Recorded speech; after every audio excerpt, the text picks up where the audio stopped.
Hello and welcome back to NV Fine Art Studio. I'm Nina and today I want to show you two simple watercolor exercises to practice painting watercolor reflection. Before we start, you need to understand two most common concepts. Firstly, water reflection is a 2D shape and the actual object that casts this reflection is a 3D object and they need to be painted in a different manner.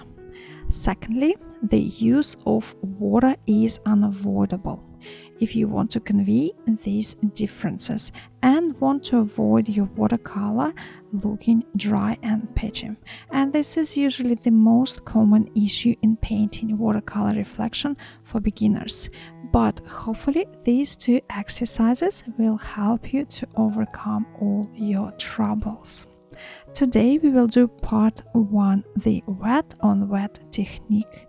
This technique is usually used for a standstill water such as pond, lake or slow flowing river. I'm going to use this for a reference. I know it is not 100% still water, but I just want to show that you don't need to be 100% true to reality. If you wish to suggest still water, no one can stop you. As long as you know both techniques and you're doing it as your choice and not because this is the only technique you can utilize. Today I will be painting on BaoHong watercolor paper pen 300 GSM 100% cotton cold press. Also I will be using MEEDEN brushes and MEEDEN watercolor paint set 24 colors. I already squeezed them out on my palette in the same order as they are in the box, so it's easier to identify which color I'm using. The photo is in the top left corner for your reference. In regards to the sketch, I made it much simpler than the photograph because this painting is all about the reflection. We don't really want to spend too much on the actual object, so I'm keeping only the tree and I'm ignoring all these messy buildings around the trees. But I'm going to keep the jetty and the boat just for the sake of interest and for the sake of having a focal point in the painting.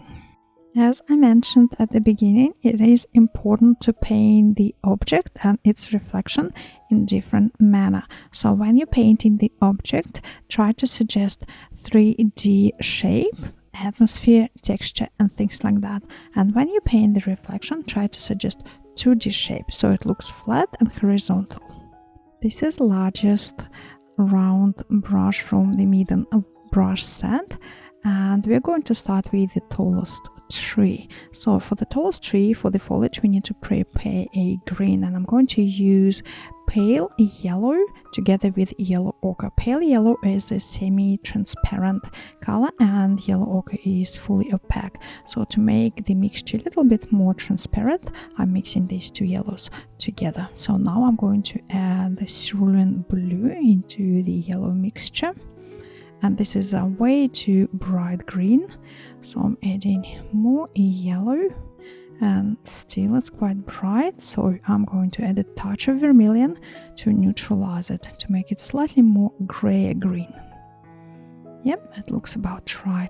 So I'm going to use this mixture to paint the whole mass of the tree. And when I'm painting the actual tree, I need to suggest the texture, the 3D shape, the atmosphere and things like that. So this is in the back of my mind.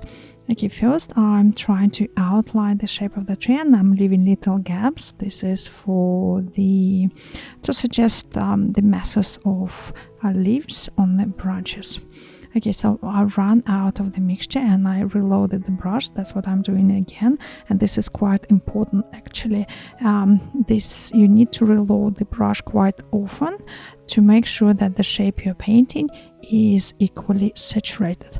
Now I've just sprayed the shape because I'm gonna keep working wet on wet. I'm going to add a bit of yellow to the left to suggest the light hitting the tree from the top left, and later I will be adding the shadows to the bottom right part. And to make it possible, the shape of the tree needs to stay wet. Now I'm going to prepare shadow for the trees. So I'm using cerulean blue, ultramarine and a bit of vermilion to make it more grayish blue.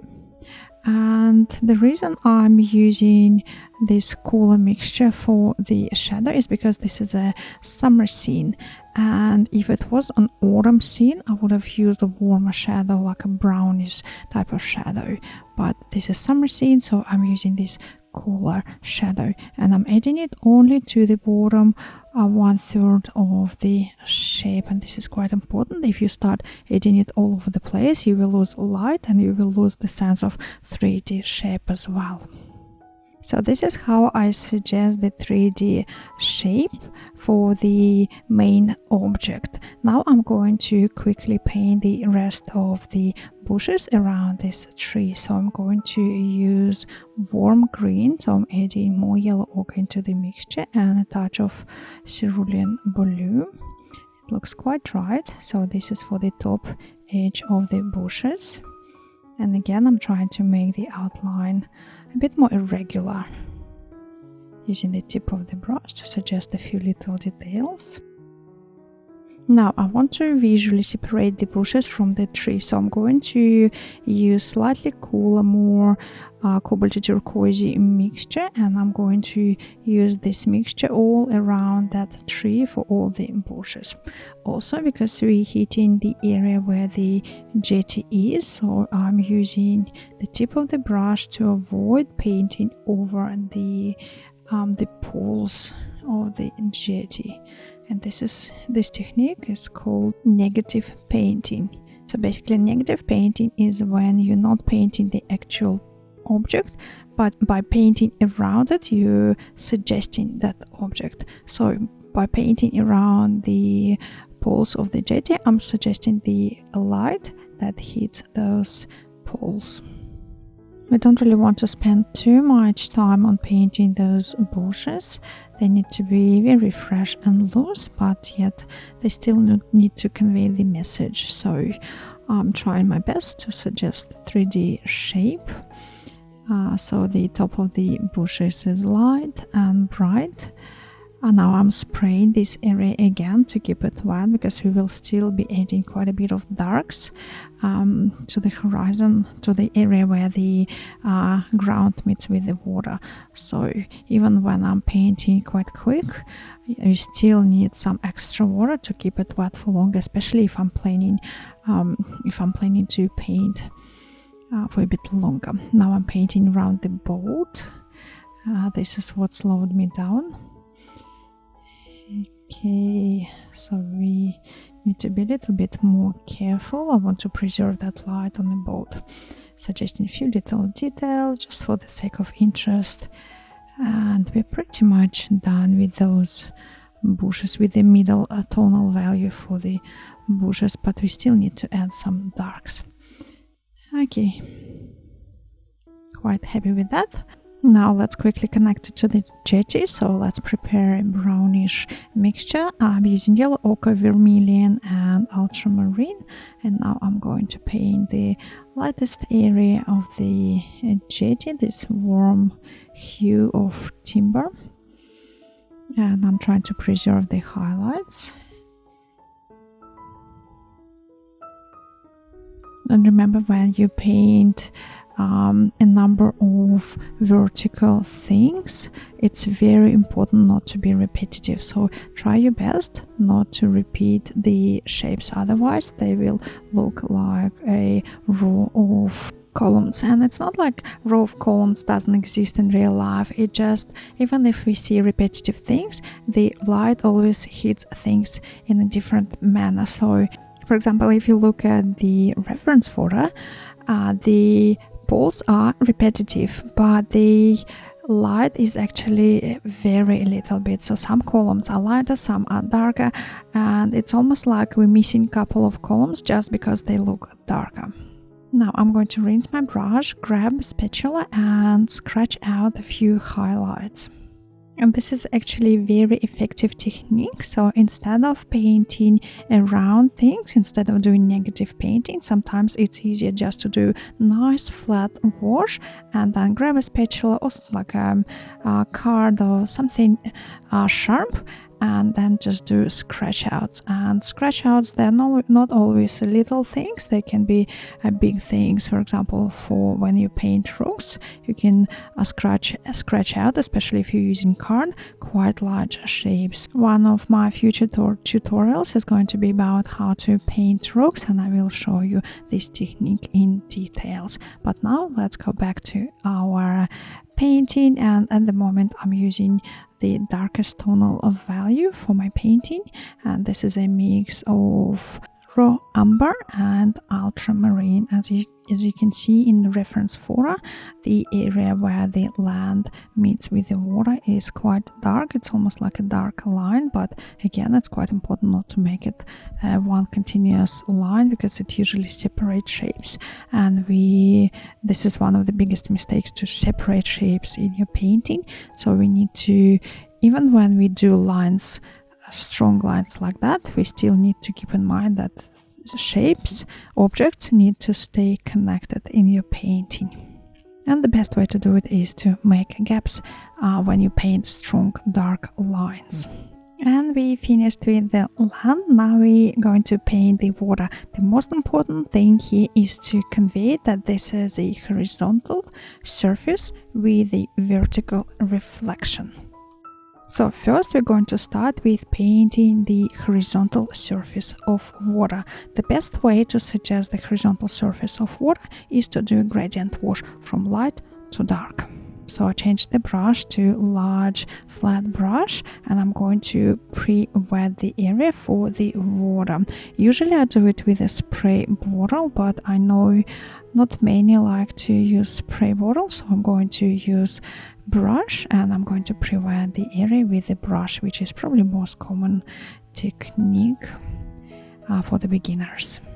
So first we need to paint the actual water and ignore the water reflection, and the area near the shoreline needs to be the lightest. So I'm using a very light wash of cerulean blue and cobalt blue. So as you can see, it's very runny, very watery and very light. And as we go closer to the foreground, we're increasing the tonal value, we're making it slightly darker. So I added a bit of blue into the mixture. Now painting the area in the middle, and as soon as it's done, we need to add more blue into the mixture, and I'm using all the blues together with a bit of leftovers on the palette, and I believe it was raw umber, maybe a bit of ultramarine. And this is the darkest area in the very foreground for the water. Now it's time to start painting the reflection, and it needs to be painted from light to dark again. So I'm preparing a light green mixture, and also it needs to be painted in a vertical manner. So all the reflections, they need to be vertical. My board is at approximately 10-degree angle, so there is not much of a run off, but so I'm using the brush to create these vertical marks. But if you tilt the board at 45 degrees or higher, or you can just drop the paint along the shore, and theoretically if you have enough water, all this paint will run down on its own. I just added a bit of ultramarine into the mixture and doing again vertical marks, and this is middle value. And as soon as we're done with middle value vertical marks, we're going to start adding the darkest tones. And for the darkest tones, I think it would be easier if we use a smaller brush with finer points, so we have a bit more precision. And I'm using lots of raw umber in this mixture, and I'm adding these darks right near the shore, and we actually need to spread this to make sure it's not drying too quickly, and it keeps blending, because we don't really want sharp vertical stripes. We need everything to be soft and blended. I sprayed quite a bit, and now when I'm adding the darks, they're actually painting themselves. So I'm adding dark and they're really nicely dropping down towards the very foreground, and this is really nice. I really like the blending and the spread of paper on the surface. And here we are, this is the reflection. Now I'm quickly going to finish the boat, and I know the boat is white in the reference photo with a bit of a grey shadow on the side, but I decided to make it slightly brighter just to match everything else. And there is actually really nice cerulean reflection in the reference photo, and I really like it. So instead of doing a reflection in turquoise, I decided to paint the boat in this hue.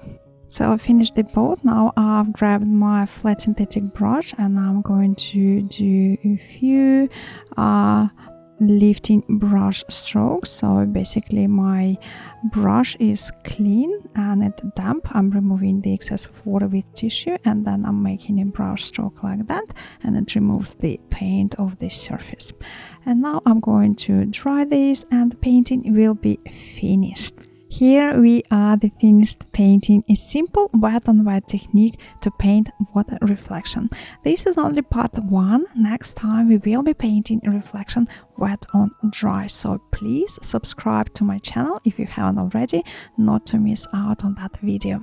If you feel like this little practice is not enough for you and you want to learn more, you want to dig deep into this particular technique, I have a number of demonstrations on my Patreon where we paint scenes similar to this one with water reflections, and all the links will be in the description below.